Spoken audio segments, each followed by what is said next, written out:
All right, man. Let's get these Facebook groups in here before it's officially time to take off for building the Broncos for breakfast. We got some spinning wheels going, 1 and 2.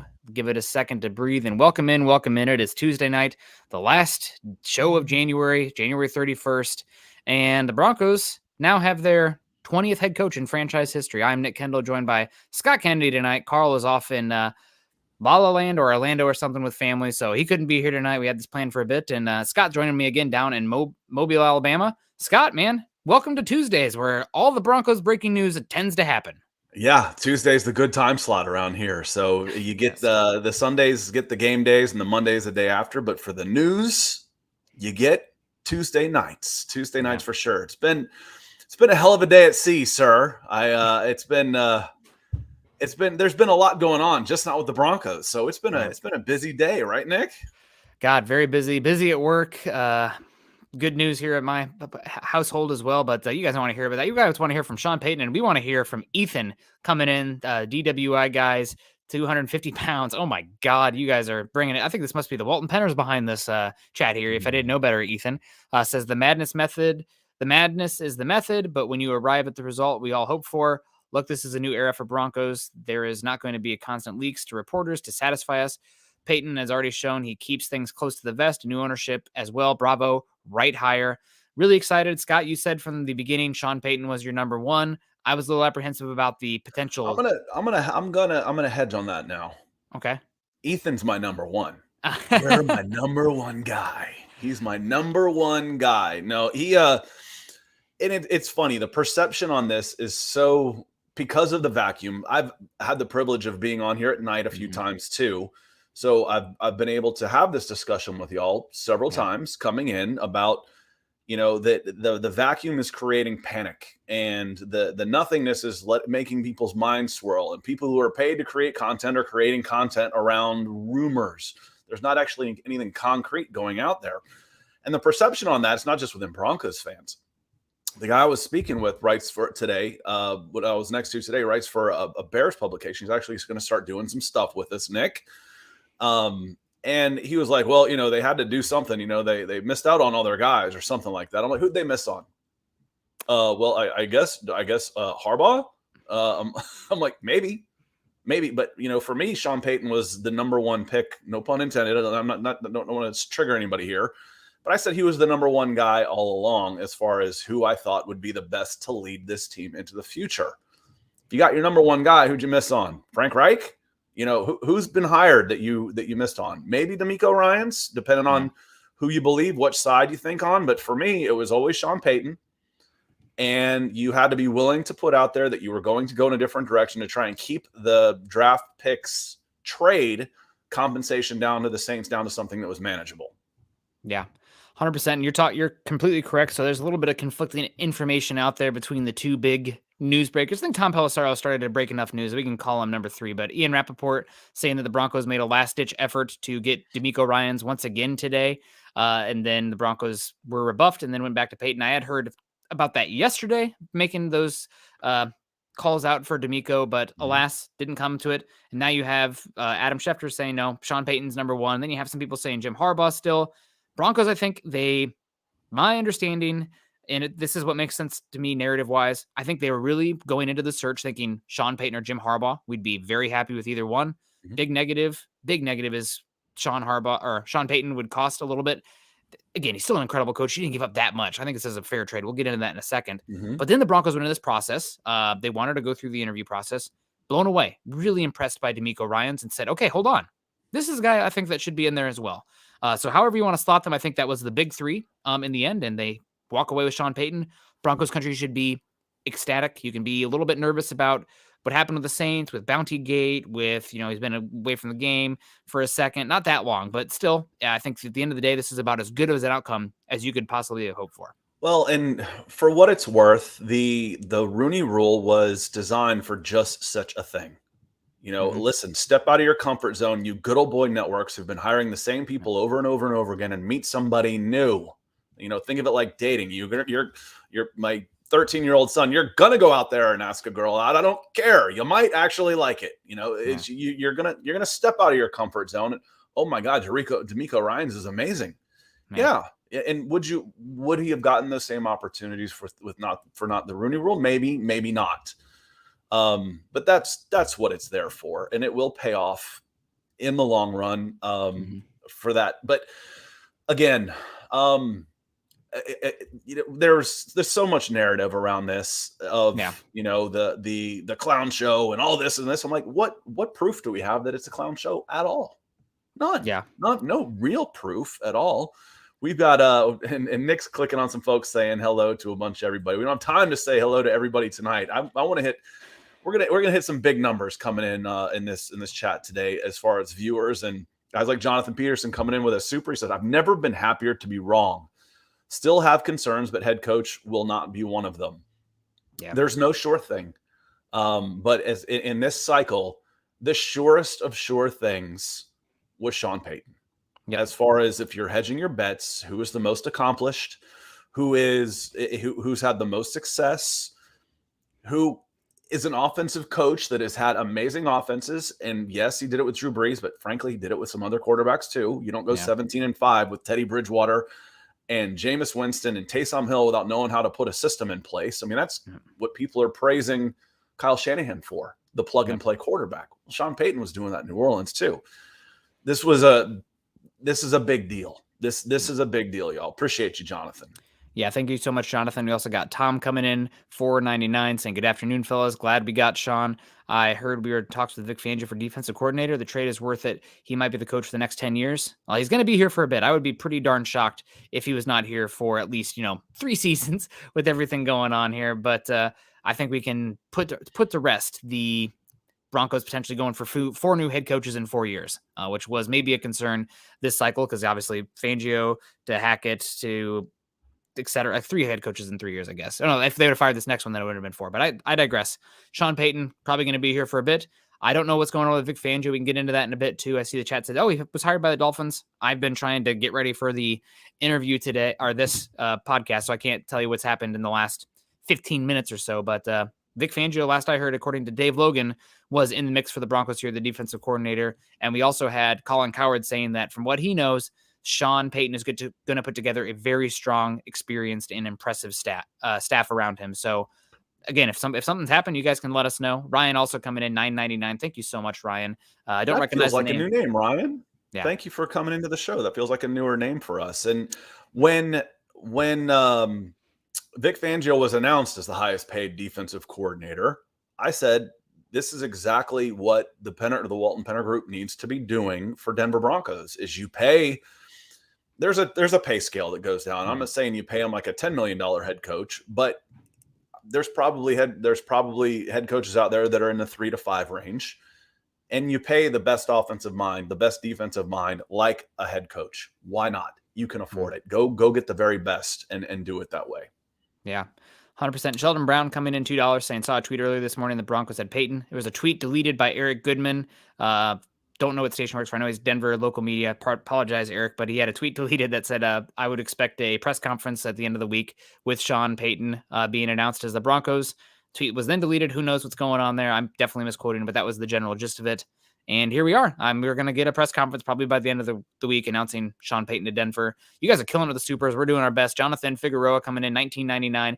In reality, we traded Chubb for Sean. That's a win, especially in this draft that has fallen off in talent this year. Sean was my guy from the beginning because he has the best chance to fix Russ, and he will. Go Denver Broncos. And that's something I agree with as well. So obviously Sean's best year with Drew Brees, who I believe stylistically is a massively different quarterback than Russell Wilson. But good points. Jameis Winston, Teddy Bridgewater, Drew Brees, all different styles, had success with all of them. Sean Payton, I think, is a good enough offensive mind. And there was an interview with Jeff Duncan that came out today. Jeff was wrote the book of Brees and Payton here in the last few seasons. But he said that situation around Russ wasn't that great. Offensive line needs work, and we need to run the damn ball, was essentially, I can pull up the exact quote here, but that was music to my ears because I thought with Russell Wilson, the way he plays, you have to be able to run the ball efficiently to beat teams out of those 2 high safety shells, to open up those vertical shots. And that's one of the first things he says about coming over to Denver. Improve the run game to improve Russ. Yeah, it's, again, when you don't have a threat of the running game, you can tee off on the passing game. When you're getting whipped up the middle of your offensive line, I don't care who your quarterback is. I've said it a zillion times. Yes, Russ could play better, without a doubt. Don't get me wrong on this. But until your offensive line is improved, it's hard to evaluate all the problems with your quarterback. It really is. Mm-hmm. And I've said it before. I'll say it again. You can improve the interior offensive line cheaply. Yeah. Those are third, fourth, fifth round picks a lot of times, and they're $3, $4, $5 million free agents where you can get improvement. You can get incremental improvement. You can get massive improvement depending on how well you hit on those spots. Jonathan, appreciate you coming in. Yeah, thank you so much, Jonathan. The quote I'm talking about here, again, in Jeff Duncan's piece said, this is a direct quote from Sean Payton. Russell Wilson is a hard worker and played at a high level and won a lot of games in this league. Pressure is on us to put a good run game together around him and reduce the degree of difficulty on his position. I'm excited about him. So again, leaning back into the run game. It's something that you and I, definitely me, have been screaming about since that first Chargers game. Broncos hit those deep balls early, and then the offense goes to absolute bleep. They can't run the ball and they can't hit the quick pass game. Well, Russ has struggled with the quick pass game in his career. You better damn well be able to run the ball. And Sean's already leaning into that, it seems like.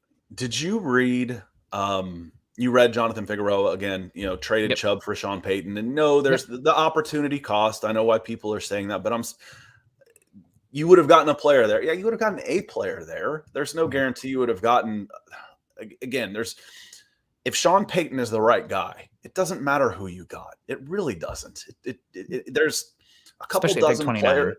Yeah, there's a couple dozen players in the history of this draft ever that are more important than an elite head coach. And the chances of you getting one of those is slim. We could have gotten an impact player.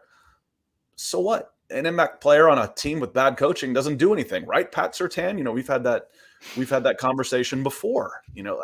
I stand by it. You would have been better off 2 years ago if you had gotten Sean Payton instead of Pat Surtain.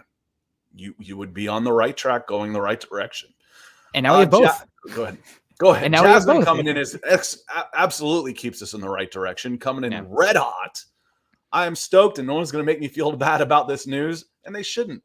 So happy we have a competent head coach. I've seen a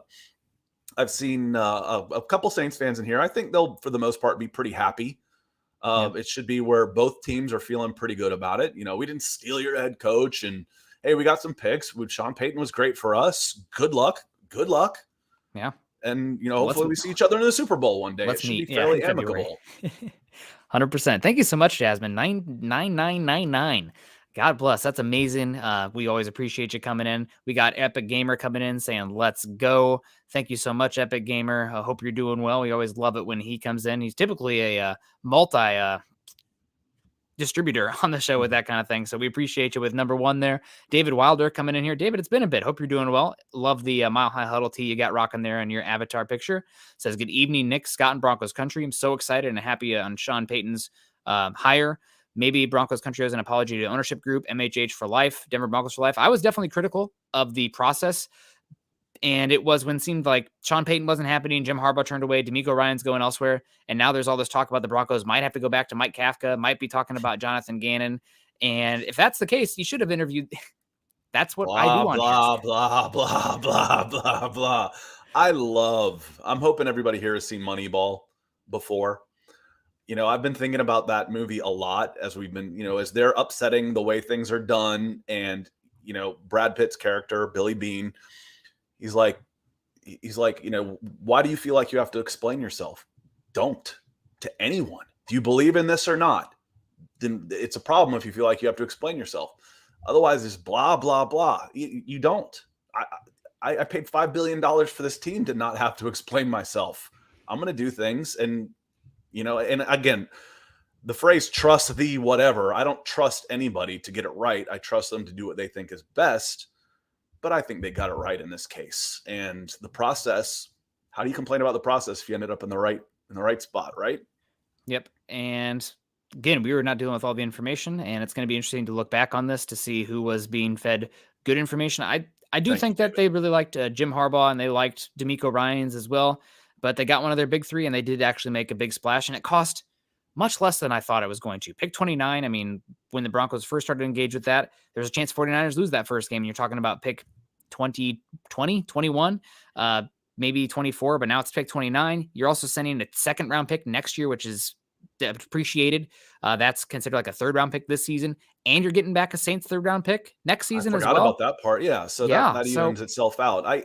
I'm with you on the one. I much rather would have given up this pick than next year's, yes. for sure. Next year's, you don't expect it to be top 5 again, but it probably won't be 29.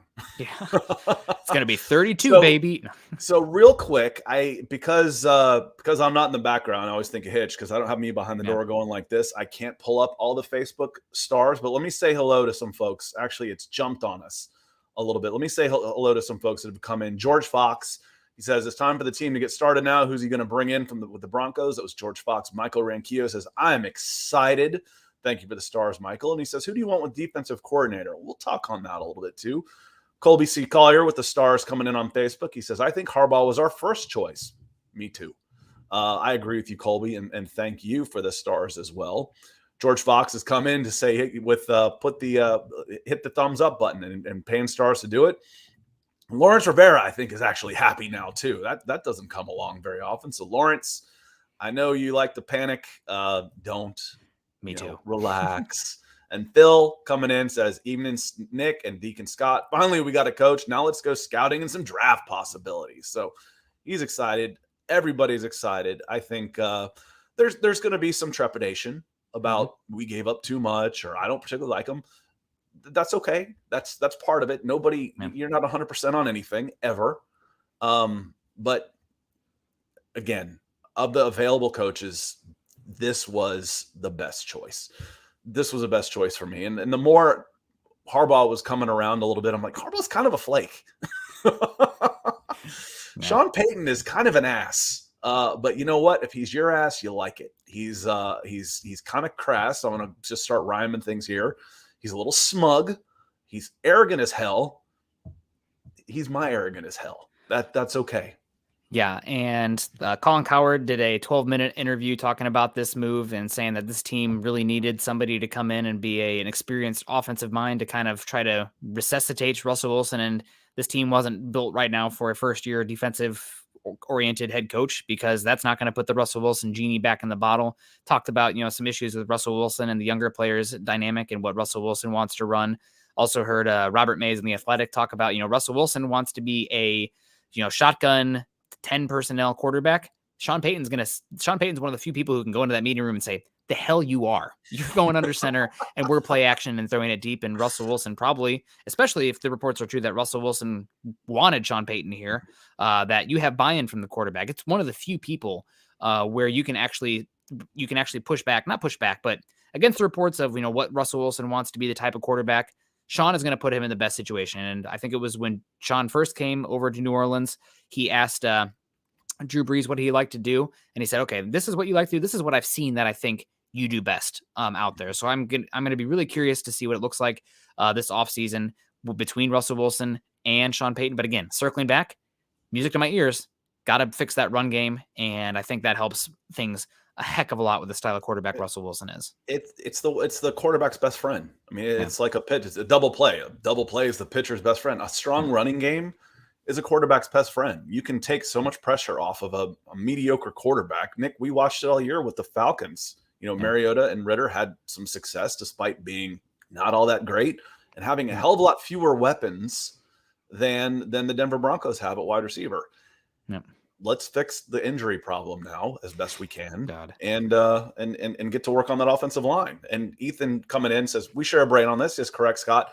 The surest of surest things with Sean Payton. There is no such thing as the sure thing here, but your best bet, the best option, the best football coach that was available with experience and a track record was Sean Payton.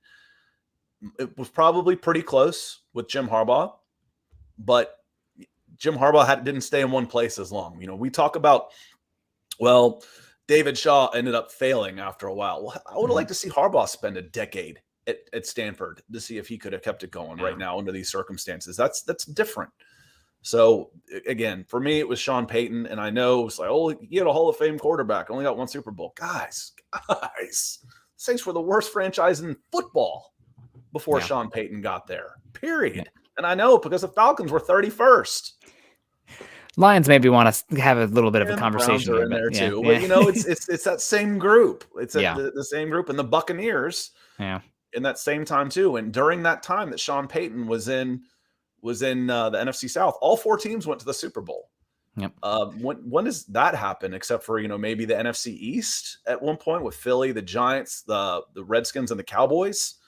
yeah, Over a certain amount of time, they may have pulled that off, yeah. but that doesn't happen a ton.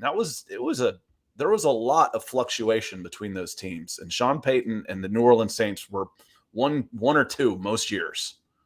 The only one I can maybe think of too, the NFC West with the 49ers, the Cardinals, the Seahawks, and the some Rams with the greatest show on Rams. turf. Yeah, that's the other one maybe out there. But I digress. Ethan coming in twice, big supers here. We appreciate you. Tom coming in 4.99s, and I know we have no picks, but Kamara, I think it maybe meant Karma here, but Kamara, Saints are in Cap Hill and Sean's offense. You need a good receiving. Oh, you're talking about the Broncos trading for Alvin Kamara.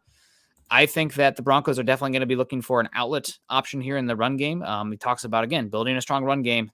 Offensive line is number one in building a strong run game, but running back is up there too. And I would expect the Broncos to finagle the cap situation a bit and maybe go out there and pay a running back. There's also some good running backs that should be available round 3. Obviously, number 1, I'll say it again before the chat jumps on me. Offensive line is priority 1, but you got to have somebody out there that can add to the pass game and the run game. A name that sticks out to me now that we're talking about 3rd round for the Broncos and back-to-back picks right now, thanks to the Colts trade from last draft. Devon Akeney from Texas A&M. He is tiny, but my God, he is explosive out of the backfield. He is a listed 5'9", 185, but probably one of the more dynamic pass-catching weapon type of players in college football this last season out of the backfield. So that takes you out of the Jamar Gibbs, out of the Bijan Robinson conversation. But now we're talking about some other guys. Devon Akeney is one to keep an eye on, in my opinion, in the draft coming up. But you guys know I'm a draft. I don't want to get too into draft Yeah, draft talk totally. right now. No way. Normally this would be a good time to do it, but we've got, and if this is your first time ever watching us, please hit that subscribe button. There's a lot of new names on a day like this coming in, so please hit that subscribe button. I kind of want to talk some of the guys that are possible. How about Edge? How about Marcus Davenport? Can you find $10 million for him to come in and solidify your edge position? Maybe. That would be a pretty good free agent. You'll have some competition on your hands. Matt coming in here says, who are the new front runners for the offensive coordinator spot? Heard Lombardi's name getting tossed around, but lukewarm on that one. I've heard Lombardi as well. That's the name that makes a lot of sense to me. Would be curious. Maybe you see a Mike Munchak come back. Also, that's a name. And another name to keep an eye on is Dan Roshar, who was the offensive line coach for the Saints for a number of years. Underneath Sean Payton, especially in the latter half of his career, the Saints continually had a top 5 offensive line. They were, you had Ryan Ramczyk, you had Teron Armstead, who was drafted out of Arkansas Pine Bluff, and they developed him and brought him along. You had Andreas Pete. You had Cesar Ruiz. You had a bunch of really good names there with the Saints, and Dan Roshar is a name. If they don't bring in Mike Munchak, keep an eye out for Dan Roshar as well. I know Eric thought it would be Lombardi for sure. Eric Trickle, and was really not happy with that. But again, Sean Payton's your offensive play caller. Yeah, I was gonna say, what was his name? Joe Brady. I've already forgotten his name. Joe Brady got, there was a time once where if you got coffee for Sean Payton, you got offensive coordinator positions in different places. So I'm not too worried about that. Sean Payton is your offense. Yep. Yeah, 100%. Matt coming in, that's asking again. Thank you so much, Matt. We appreciate the $10. We got Peter now. Peter Terranova saying the process has been tough. It's been long and drawn out, but man, today makes it worth it and a lot more fun, especially when you're not giving up a 1st-round pick next year or both your 3rd-round picks next year or this year as well. It would have been rough if the Broncos weren't picking until the 4th round, but I think it's a pretty darn good deal. And Sean Payton's going to be happy as well because his bank account probably got a few more zeros on it now. Peter saying the process has been tough. You guys have been on camera every day covering it tougher. Thanks, guys. I'm stoked. Yeah, we got it so tough here. Scott and I, the people behind the scenes really doing it. Scott and I have to be up at 5:15 in the morning to cover it in the morning shows with you, Scott. Really rough. So I'm glad Peter is seeing really who's having the hard time. Peter, I only lost my temper like once, maybe during this process. Lost my patience maybe one time. I think it was after like 5 straight days of no coach is worth a draft pick. No, that's ridiculous. Yeah. That's ridiculous. Like I've said, I've seen what teams that are in the Broncos situations the last 7 years do with their draft picks, and they have bad football teams. Yeah. You can give up a pick or two to improve your football team with the right coach. Now, Is Sean Payton the right guy? I think he is. Doesn't make me right, but you couldn't have gotten a more sure bet than Sean Payton right now. Yeah. And there was a study done. Can't remember who did it. I wish I could give them credit, but coaches from coordinator, head coach, it's really random. A lot of, hit or misses in that one. It's your success as a coordinator does not really predict your success as a head coach. However, what has been super predictive has been if you've been successful as a head coach prior, then you are more likely to be a successful head coach in your second stint. Now, that being said, I don't think there's ever been a coach that has won a Super Bowl at his first stint and then won a Super Bowl at a second stint. But I don't know what the sample size is overall for those coaches who have won won Super Bowls their first stint and then gone on to second ones. But yeah, how maybe many we'll break move on? that How trend. many move on? If not they come back too late. Some of these discussions, the Bill Cowher stuff, guys. That's when I started losing my patience a little bit. I was like, well, what about Mike Shanahan? Guys, he's 72 years old and he's been out for 10 years. Once you get out, once you stop that daily grind, it's hard to get back in it. It's hard. And I know Scott, what about Sean Payton? That's different. That's 1 year vacation. He's already done that before. He's already had 1 year off and he was still working and doing all those things, not enjoying being a grandfather, great grandfather in retirement, watching his grandkids run around. That's very different. And Cowher hadn't even been in the league in 20 years. That was ridiculous. Yeah, 100%. And just some more data here. I'm getting into it. We got FA coming in first, but head coaching. You guys will roll your eyes at this one, but I'm an analytics guy, and any bit of information that we have would be interesting to look into. From the years 2009 to 2020, Sean Payton ranks third in head coaching wins over expectation based on the roster and output and the expenditures on the roster. I have the methodology here if anybody's interested in it as well. But the only two, like a good article, Nick. It's very statistical based, but the only quarterback who had a higher wins over expectation over that time period, you can probably guess them: Bill Belichick, Andy Reid. After that, it's Sean Payton. It's pretty good company. Good company. And Andy Reid's only won one Super Bowl too. He must not be any good. Yeah, absolutely. So again, there's detractors and they're valid. If you want to talk about some of the character concerns or him leaving on the team, again, going back through this process in FA, thank you so much coming in. I see another one coming in, going back to back on this. So we'll hit you again for sure because you keep hitting us up. Was I got distracted on what I was saying. FA distracted me.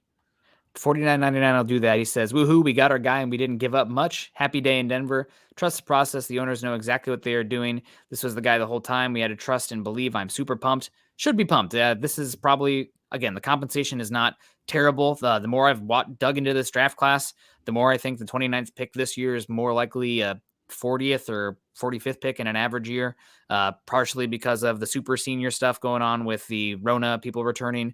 Part of it with NIL players sticking around. I think this is the lowest number of underclassmen declaring for the draft in a decade because of NIL. Now, that's good for the game overall, but for this draft, it's probably not as good for teams. So this is not a pick that's going to sink you by any means. It's going to hurt because obviously it's an avenue to improve the team, young, cost-controlled guy, but better to have a good coach in here, especially a stable one like Sean Payton. FA, thank you so much. Also got Tom coming back and said, I'm excited.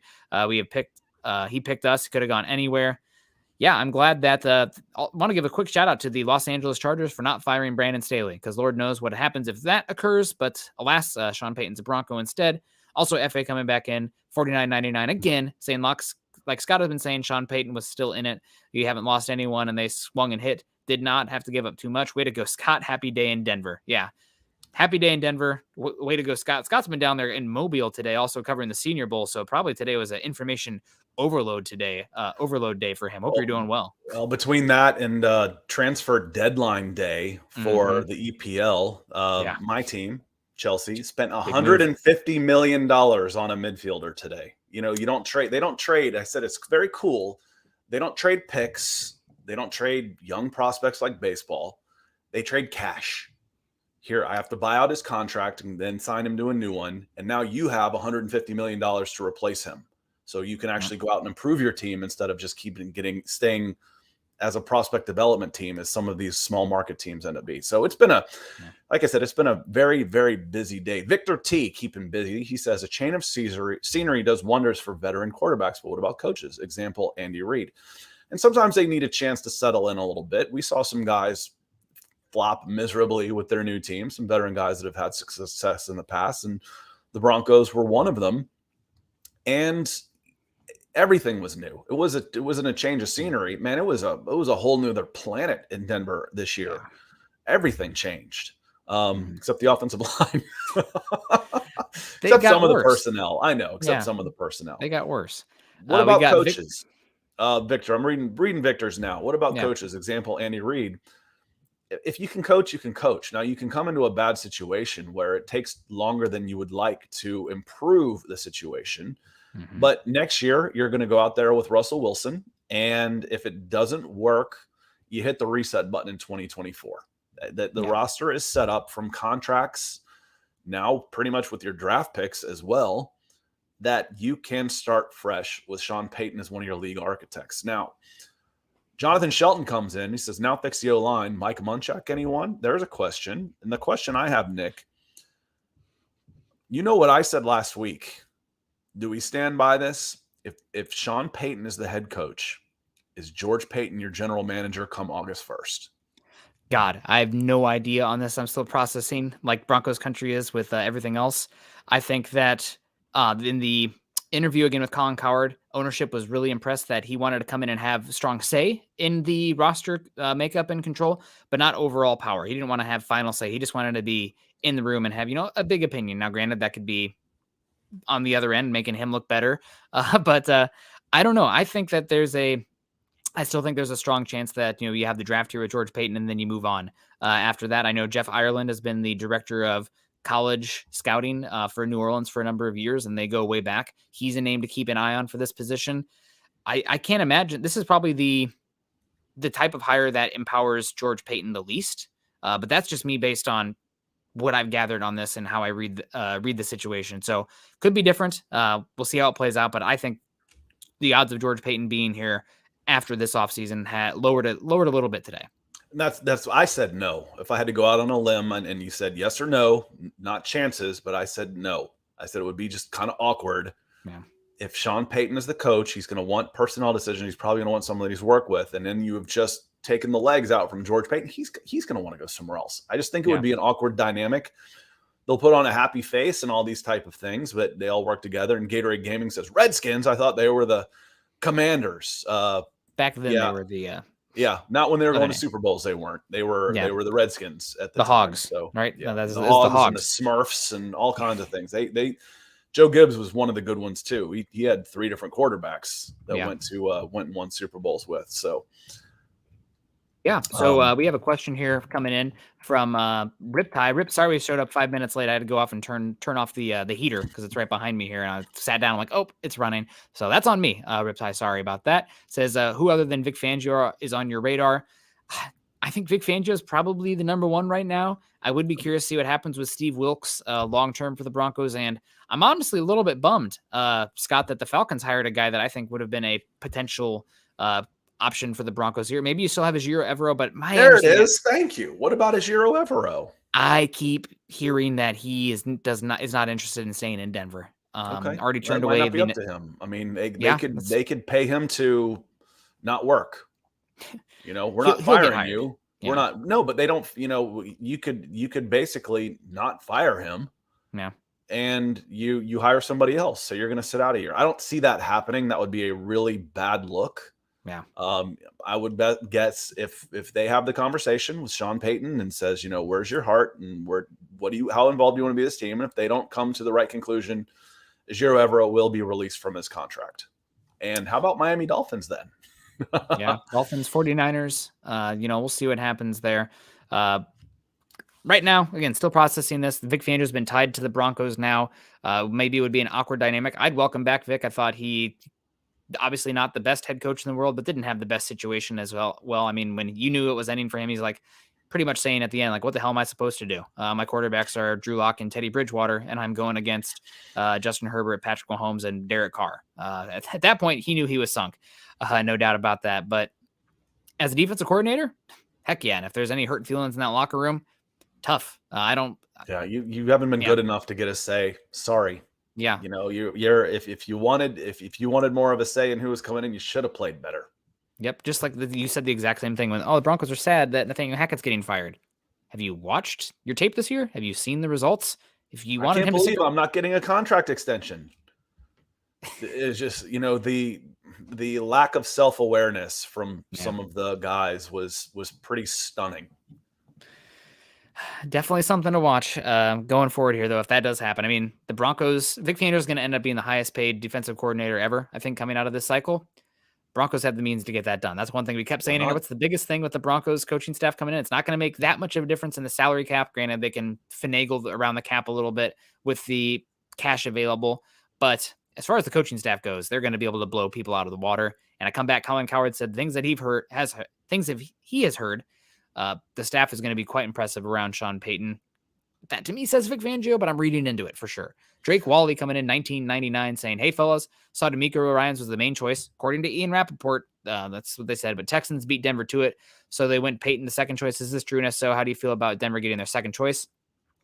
I think that if Sean Payton was available without giving up draft capital, that he would have been their number one going away in this, but it was the having to give up capital when you do have some limitations, especially if you have to move on from Russell Wilson after this season. You're going to want those young cost-controlled players to help fill out the roster. But alas, the Broncos, I think it was a 1A, 1B, 1C situation. They got one of their guys. They're happy to have him here. We'll all hear now that he was the number one all along. Maybe that's true. Maybe he was. But I think that they were happy with any of them. I said at the top of the show, I think they came into this. Jim Harbaugh, Sean Payton, we'd love either. Maybe Jim with a slight lead again because of the draft capital you don't have to give up. But then D'Amico impressed the hell out of them in their interview. Circle back around. D'Amico, we'd love you. You sure you don't want to at least come in and interview? Blah, blah, blah. Nope. All right, Sean Payton, you're our guy. No problems there. Second choice, I'm going to call it 1B. Maybe 1A, maybe 1C. I don't care. 1, Roman numeral 1. Good coach. And the process, we can criticize it if we want. Sometimes you have a bad process and good results. We don't even know if this is bad process given just how all over the map this was in this one with so much information and an information vacuum. So I don't really worry too much about it. Second choice. It also depends on who you ask. Rappaport made it sound like it was a second choice. Adam Schefter didn't. We're never going to have we're never going to really know. That's the poker game. Yep. That's the poker game I've been talking about for a week, when you are negotiating not just with the coaches themselves, but in this case with the New Orleans Saints. You have to give the Saints the impression that you're willing to walk away at any given time.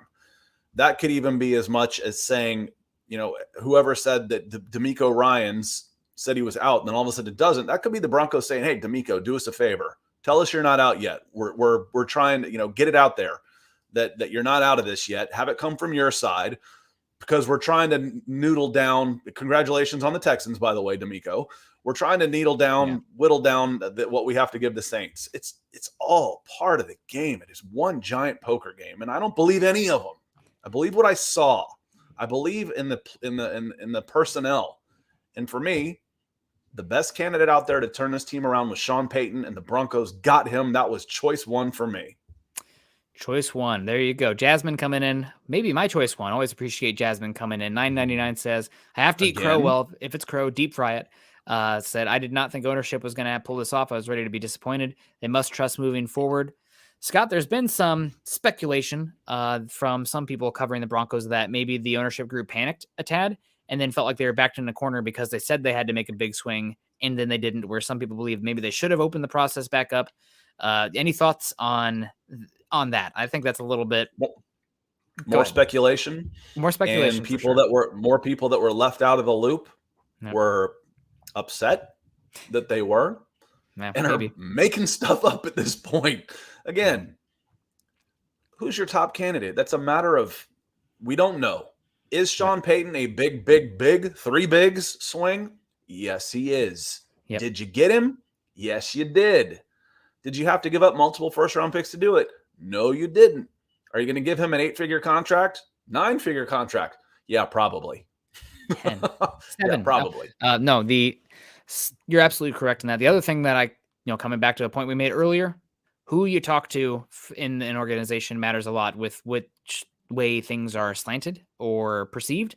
And I think anybody getting information from the George Payton camp of things, probably not as enthused about a Sean Payton acquisition in comparison to somebody in the player side or perhaps the ownership side. So it's the Broncos are just one singular organization, but it's still made up of individuals. And depending on who you ask, that changes a bit. I mean, you had the Walton Penner groups, you had Condoleezza Rice. We're going to probably find out more and more. Some of it speculation, some of it reality, I'm sure, going forward. But the reality is Broncos got a coach in here, and go ahead. Which goes to the point me saying it's just going to be awkward if Sean Payton is there. If there's a leak, I mean, Sean Payton, good Lord, Scott. Too many Paytons. There's the problem right there. With George Payton there, it's just going to be awkward. We're here speculating, where does this negativity come from? Or how did this leak out of there? You don't know. And that's a problem when someone is threatened. How are they going to react when they're threatened? And I believe George Payton will feel threatened mightily, or at least bitter at worst, if he ends up getting what is, in all intents and purposes, a demotion. Yep. Yeah, 100%. We'll see what happens here. Again, I mentioned it earlier. It's an expression, but there was a general manager podcast done by The Athletic 2 weeks ago, and they mentioned that George Payton's resume has seen multiple desks over this offseason cycle. I know it's an expression, but it's just there's feelers and conversation going on there because this guy might be available at some point. Little Kev coming in here. Lil Kev, the Little Kev. Call the Senior Bowl. They all the coaches are on one side of the Senior Bowl, and I call that the job fair section. That's where everybody is networking over there. They're not scouting players. Shaking hands and taking names. That's the job fair section. Kev says, Russ got his guy, and if we didn't suck for so bad this season, there would be no Sean Payton. Who knows how it turns out? Maybe that we wouldn't have gone through this as long if the Broncos hadn't stunk as bad, but the reality is we're here now, and it's the path, and you can't do anything about it. So hoping for the best for Russell Wilson. We'll see how that dynamic plays out. I'm really excited.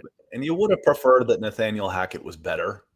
Yeah. You would have preferred. I mean, that would have been nice. Anyway. Yep. Achy Dragon real quick coming in. This was about 10 minutes ago and said it almost the exact same time. I was 8 minutes late on this. It already seems awkward with Penner and Payton.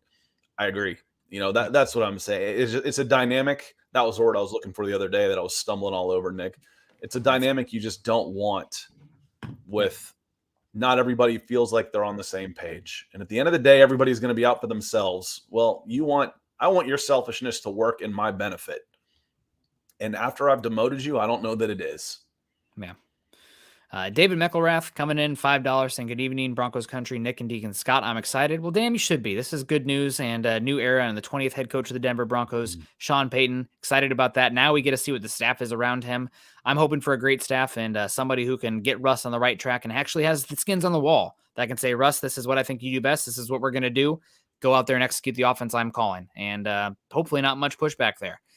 So especially after this last season, hopefully there's some humbling there going on that'll at least get more buy-in from him. Patriot Text coming in, $5, saying Bradley Chubb for Sean Payton. I'm all for it. I do not want Fangio back. He just left a bitter taste in my mouth, so please no Vic.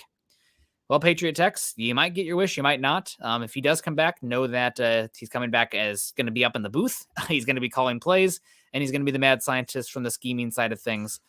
So maybe left a bad taste in your mouth. You'll see him once a week, and his bitterness will be charming.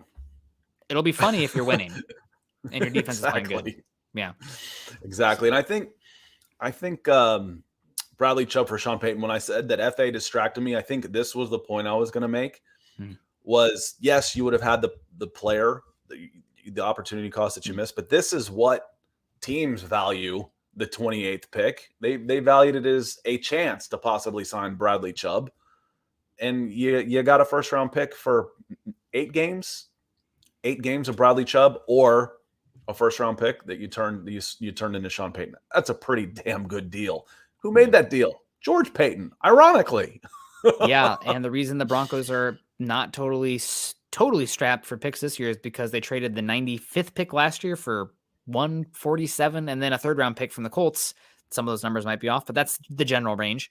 And also a third round pick this season, which from the Colts ended up being pretty damn good because the Colts stunk almost as much as the Broncos did this year. So Broncos have back-to-back picks. What? Almost. Who won that game?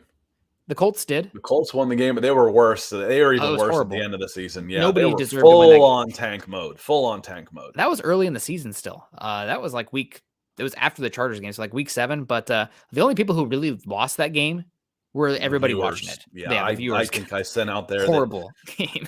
they should give a rebate back to their network partners, and Broncos season ticket holders should get a prorated rebate for that game. That was some of the worst football I've ever seen. Yeah, God, embarrassing. I'm a worse person for having watched it. Little Kev coming in. We actually got rid of Russ. We actually can't get rid of Russ after the season because of the big cap hit it would have, and we'd have to let go of a lot of players. Broncos can feasibly move on from Russ after the 2023 season using a post-June 1st designation. It definitely is a big hit. However, we've already seen the salary cap go up. What was it? 17 million this season? 18 million. 16? Yep. It's going to be bigger next year, I think, after the streaming money comes in, and they're expecting, I think, even a bigger hit after or a year from now. Or a bigger jump a year from now. So it's feasible. You hopefully don't have to be in that conversation because it does hurt to have the massive dead cap hit, but it's not totally out of the realm of expectation or reality, I guess. I wouldn't expect it, but it's not out of reality. It could happen, especially with a post June 1. You spread it across 2 years, and the salary cap may go up enough over those 2 years to cover where you would be anyway. It's gone up 18. If it goes up another 18, there's 36 plus that covers your dead cap for this year. You're cap neutral. Now, it'd be nice to have that money to spend somewhere else, but you also get some savings back because his base salary starts escalating so much. So I kind of explained it the other day in saying, okay, you're going for a ride with your buddy and you think you got $20 to spend. It's like, oh, wait, $5 is parking. There's your cap hit. Oh, no, wait, it was only $4. So here's $1 back. That's your cap savings, the $1 off your dead cap, but you still only have 16 to spend. So the over the cap numbers are still a little wonky for me. The dead cap still lowers your ceiling, but it says you have cap savings, which you would have. It helps to neutralize it, but not get rid of it completely. But yes, you are set up. If you need to hit the reset button after 2023, you can, and it would start the rebuild in earnest moving forward with Sean Payton as your architect. There could be worse situations. Yeah, 100%. Obviously, Broncos going to have to figure out the offensive line, get everything right around them, but we'll see. We'll see who could be head defense coordinator. I also saw a mention of maybe Mike Zimmer.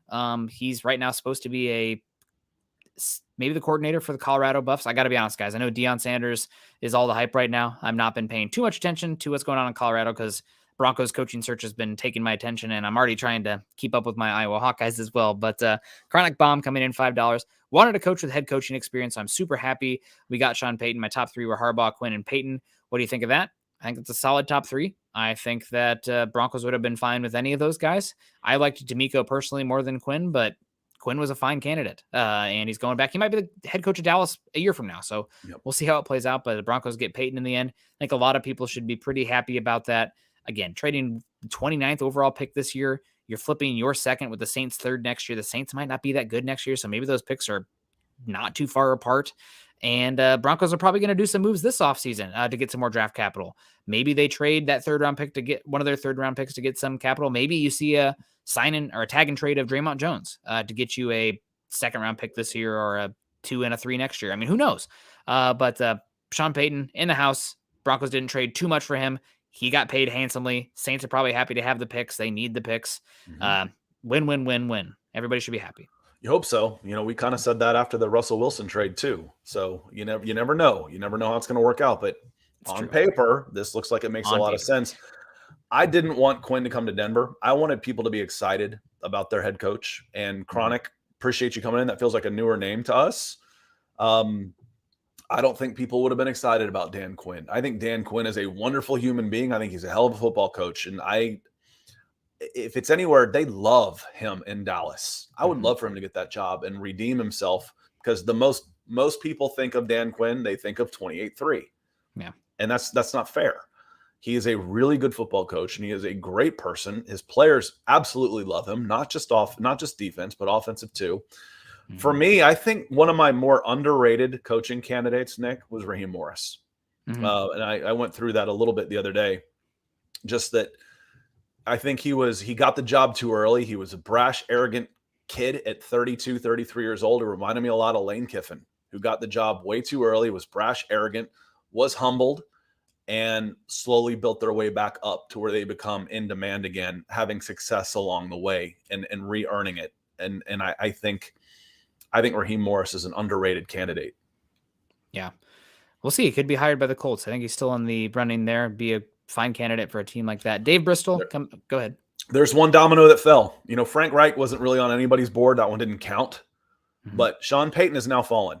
Now there's 3 openings. D'Amico. And Texans. Yeah, and Texans. So Colts, God knows what the Colts are doing. I put in the chat last night, I said they're interviewing guys like their head coaching search is being conducted by a coke fiend. Yeah, it's what it seems like. Very they're kind of all over the place. Very very active. Yeah. Not a lot of focus there. But Dave Bristol. The last 2 should fill in pretty soon. Yeah, we'll see what happens. Cardinals ask for some other new interviews, but that doesn't matter anymore. We don't have to pay attention to that because the Broncos got their guy now. They need to jump on building their staff around Payton. And Payton's got a lot of ties in the league. That's one of the things I was most concerned about a first-time head coach, the ties in the league and who they could bring around them. Sean Payton's going to be able to bring some dudes around him. Dave Bristol, $10. Thank you so much, Dave. If you've got any comments, I might miss it because you guys are very active today on here. God bless you. We really appreciate that. But I think we might be caught up on the YouTube side of things. So, Scott, if you want to circle back on some of the Facebook ones, we can. But Tim Durfirst says, what if there's still a conflict between the players and Fangio if he is brought back?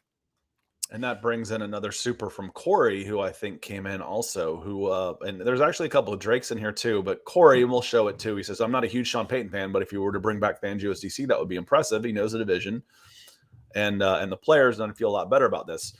Tim, we hit on this just a few minutes ago, but we watch numbers go up, so you might have come in. The players haven't earned a right. The defensive players may have a little bit more say than some of the offensive guys, that's for sure. But you were 5-11, 5-12 this year. You don't get a say. Not that they get one anyway, but you don't have the right to make terms when you're 5-12. You just don't. You've got the right to let your contract expire and not re-sign if you don't want to, Draymond Jones, but then you could still get tagged. But you don't get a say in this. If you don't like it, tough. You know what the fans haven't liked? Losing, missing the playoffs. That's what they haven't liked. Yeah. So you don't get a say, Tim. You get a say. You know what I mean? Is the players don't get much of a say in this anyway. Ask the Carolina Panthers. They openly pined for Steve Wilkes. They don't matter. And they certainly don't matter when you're 5-12. Yeah. You got to go into your job, and it's up to, I don't pick my coworkers, right? That's a thing. I like my coworkers, like all of them, but fortunately, that morning show host I have sometimes drives me nuts. But other than that, right over Scott's head. Drake Whaley. Here it was, real quick. Here it was, Corey. Appreciate you coming. I want to make sure that we see here. It kind of matches the color of my room with this lighting in here. The yellow coming in here. And appreciate you. I think Vic would be an interesting dynamic. If he comes, if he doesn't, I said all along that Sean Payton is up for a 9-figure contract. Mm-hmm. He's not hitching his wagon to Vic Fangio. If it happens, it happens.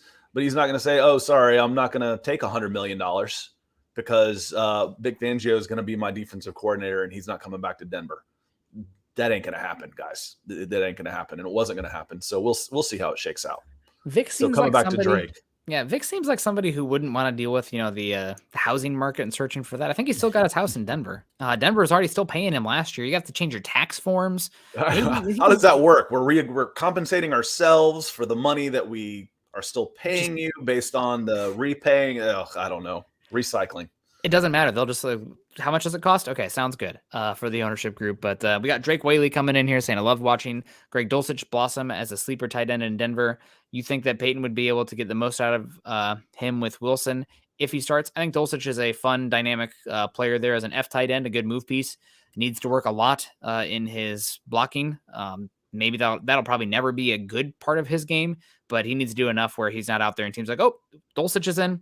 We're going to put a cornerback out there, a safety. You need to hopefully be able to dictate a little bit more the opposing personnel or punish them when teams are playing those safeties and cornerbacks on him instead.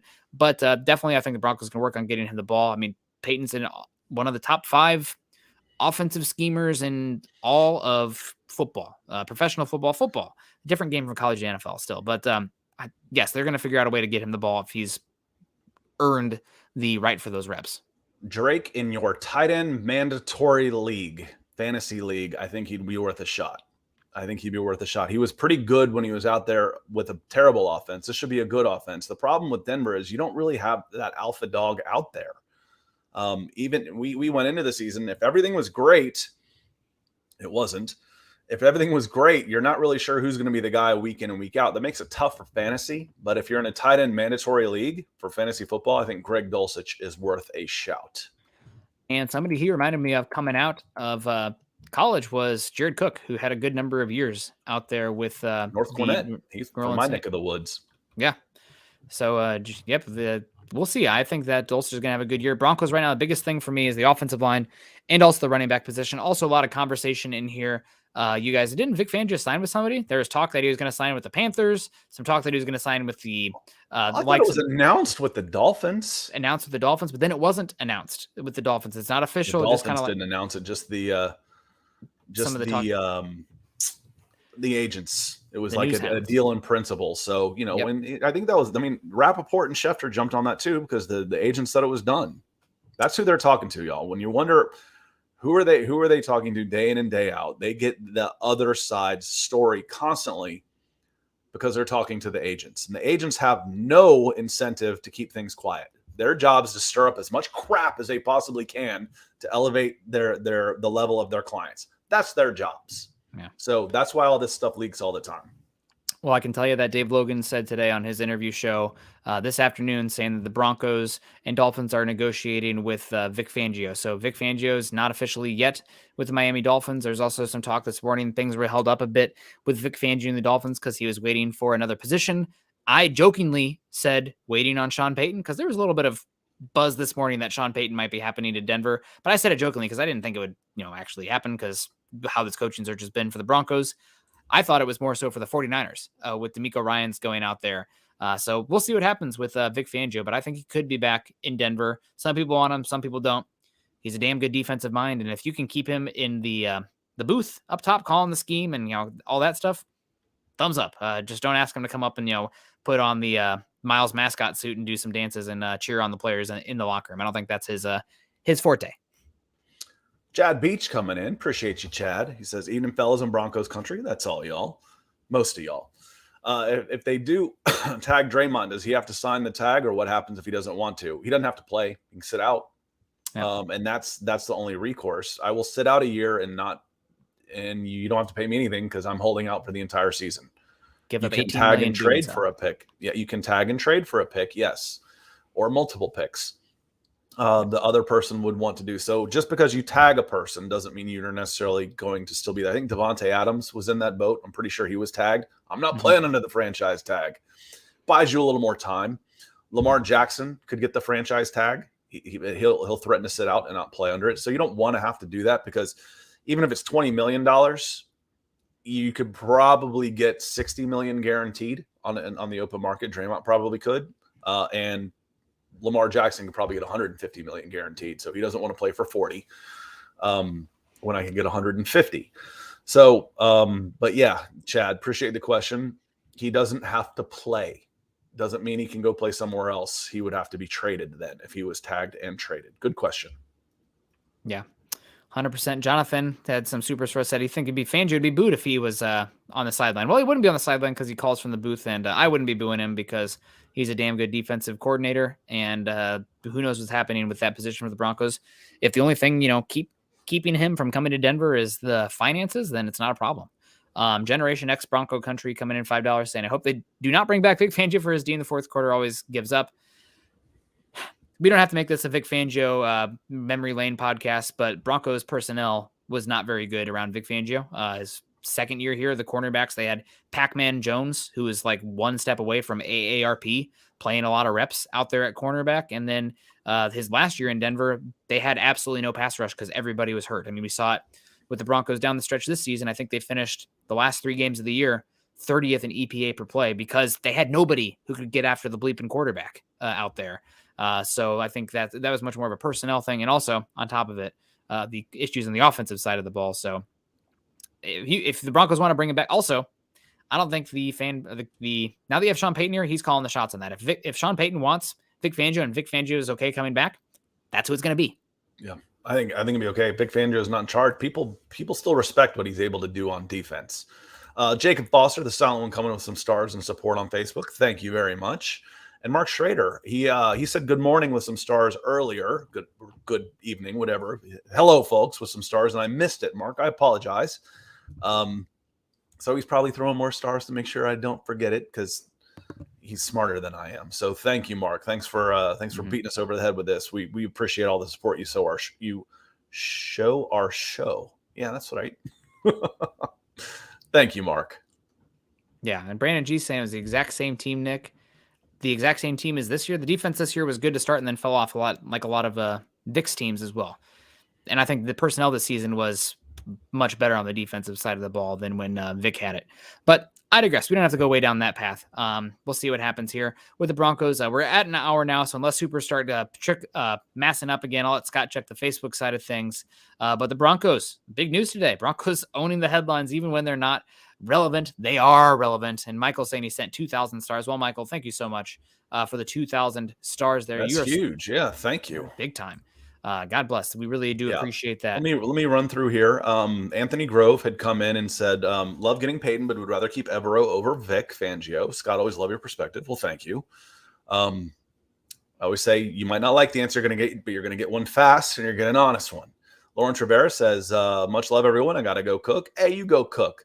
Mark Schrader with the big stars. Chad Beach, he said, I forgot to add stars with my comment. Chad, we know, we know you're a good one. You're in here all the time. So appreciate you for that. And that great show tonight, Nick and Broncos, was big time stars. Lots of wow reacts on that one from Michael Ranquillo. So Michael's been huge coming back in. Christmas and on, I think, is about what it is. So, one of the OGs of Mile High Huddle. Appreciate everything you do. Yeah. Thank you so much. Man, exciting times in Broncos country. Sean Payton coming to town.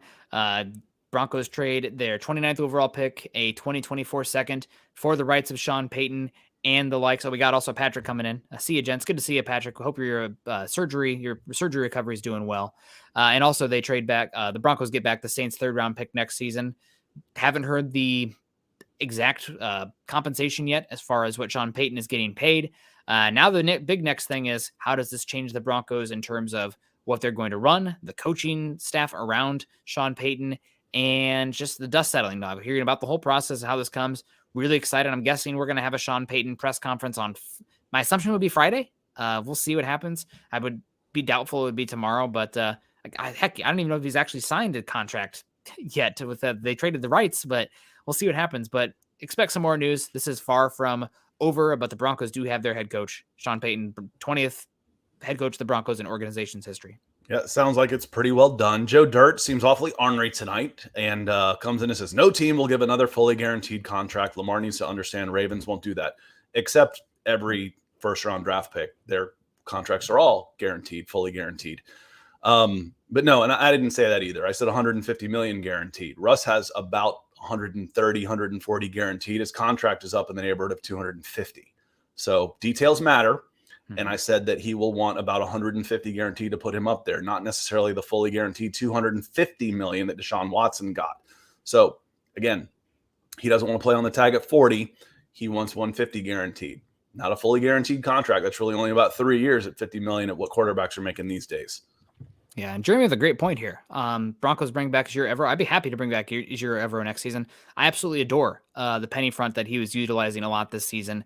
The less off-ball linebackers are playing, in my book, the better. But he comes in and says Ejiro Evero would be short-term. You're right. If Ejiro Evero does not get hired this round, pretty strong chance he'd get hired the next time around. So Vic Fangio, I don't know if he's going to be getting a lot of head coaching interviews beyond that. You'd be settled on that side of the ball for probably a good bit and be the counter of Sean Payton and also a experienced guy. So again, we don't need to make this a Vic Fangio show. Obviously I'm a Vic Fangio sympathizer to an extent, given his time here in Denver, but as a head coach, no. Defensive coordinator. He was over his head at head coach. He just, he wasn't cut out for it. Not the personal. He didn't want it. Relation. Yeah. No. But we'll see what happens with that. Scott, final thoughts here. I guess maybe we should, if we're already at an hour and 5 minutes, but Senior Bowl takeaways. I saw that our guy DeJuan Jones was killing it from Ohio State. A guy that I really like, Keanu Benton, was doing well. Julius Brents, another guy that I liked in the cycle. Anyone else stand out to you that, if you want to talk There about were them? some guys. I haven't put through numbers to names yet where I've been able to commit it to memory to that point. So let me see. But I did put up the DeJuan Jones highlights already on my channel. That one I did quick, and I shot it in 4K. So I hope you really like Awesome. it. And I'm dropping it in the chat. But that's DeJuan Jones, right tackle, 6'8" and an eighth, 375 pounds. Sounds like I'm listening to wrestling here. 375 pounds with a wingspan of 89. That's 7 foot 5.5 inches, and he can move. He can move. This was, I mean, we're not talking nimble here. Oh my goodness. You know what is nimble? I know who's happy right here, coming in hot red. Deanna talking about closing us out tonight. I know how happy you are, Deanna. You've been pushing. You know what? She's been willing this stuff into existence. Yeah. She was so adamant on the fire Hackett train, and it happened Christmas Day, the Christmas Day massacre. Then she comes in. She's been Payton. I think you were Payton or Harbaugh. You were okay either way with those two, and you got one of those two again. So when I say all the time that, I don't have any natural affinity to the Denver Broncos, but I do have a bias and an affinity towards this group and this chat, and I want y'all to be happy. That's why I said I didn't want Dan Quinn, because I knew you wouldn't want Dan Quinn.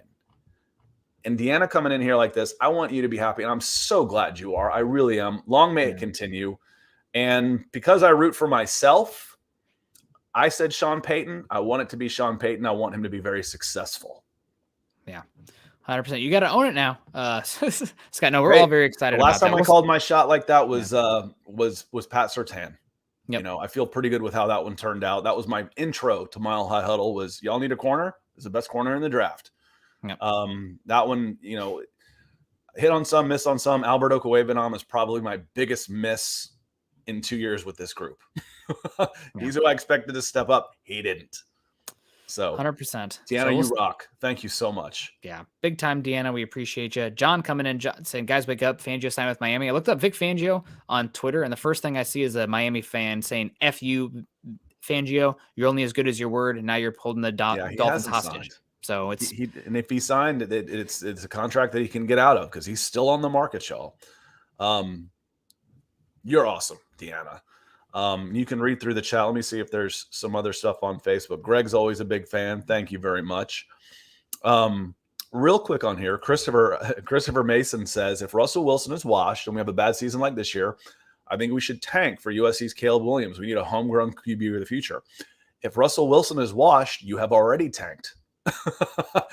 Because your season next year is still hooked to Russell Wilson.